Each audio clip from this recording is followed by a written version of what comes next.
Hi hello friends, welcome back to media talks. நான் உங்கள் Mounika. So இன்றைக்கி எபிசோடில் தாத்தாவோட ஒவ்வொரு டைலாக்குமே ரொம்ப ரொம்ப நல்லா இருந்துச்சு. ஸோ பார்த்தீங்கன்னா டைலாக் ரைட்டர்ஸ் இதில் ஒரு பெரிய ஒரு ஹேட்ஸ் ஆஃப் சொல்லி ஆகணும். பிகாஸ் அவ்வளோ வேலிடாக இருந்துச்சு.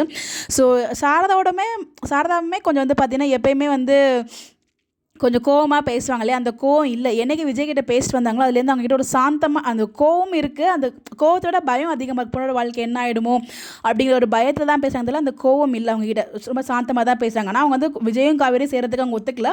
பட் அந்த முன்னாடி எவ்வளோ கோவமோ ஒரு மாதிரி ரொம்ப கோவமாக பேசுவாங்களா, பீக்கில் அந்த மாதிரி பேசல. அந்த ஒரு மாற்றம் நம்மளால் பார்க்க முடிஞ்சிச்சு. எப்போ விஜய் கிட்ட நேராக பேசிட்டு வந்தாங்களோ அதுலேருந்து எனக்கு அந்த மாற்றத்தை பார்க்க முடிஞ்சது. எத்தனை பேர் நோட் பண்ணிங்கன்னு தெரியல.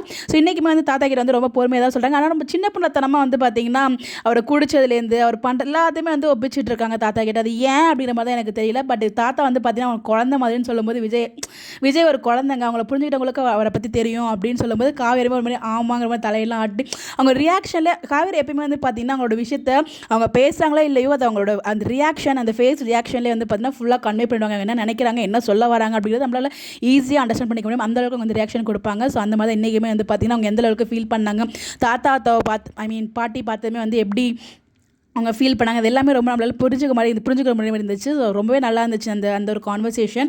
பட் கொஞ்சம் வருத்தமாகவும் இருந்துச்சு தாத்தா பாட்டி கூப்பிடாதது.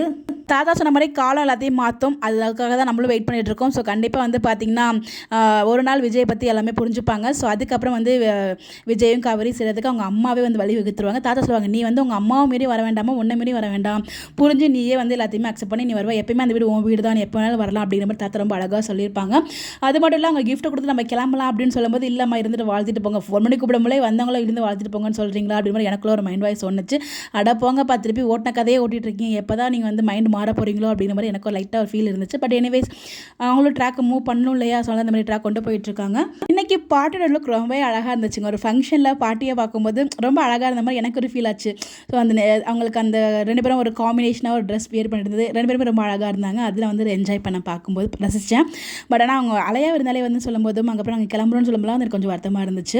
அவர்களே அவங்க மனசில் எல்லாத்தையும் இவங்களும் பேசிட்டாங்க. அதாவது எனக்கு அவர் மேலே நம்பிக்கை இல்லைங்க, அது ஒரு கான்ட்ராக்ட் போட்டது, அப்புறம் வீட்டில் வெண்ணிலா கூட்டம் வச்சிருக்கிறது எல்லாத்தையுமே அவங்க சொல்லிட்டு இருக்காங்க. பட் எல்லாத்துக்குமே பார்த்தீங்கன்னா காலம் தான் பதில் சொல்லும் அப்படிங்கிற மாதிரி சொல்லியிருக்காங்க. அது என்னமோ உண்மை தான். ஸோ பார்ப்போம். ஸோ இதில் விஜய்க்கு காவேரி தான், காவேரிக்கு விஜய் தான் சொல்லி கடவுள் முடிவு பண்ணிட்டார். அதனால தான் நீங்கள் எங்கே இருந்தீங்க, எங்கே வந்தீங்க, இப்படிலாம் மீட்டிங்லாம் நடந்துச்சு அப்படிங்கிறதெல்லாம் சொன்னாங்க. அது எல்லாமே ரொம்ப நல்லா இருந்துச்சு.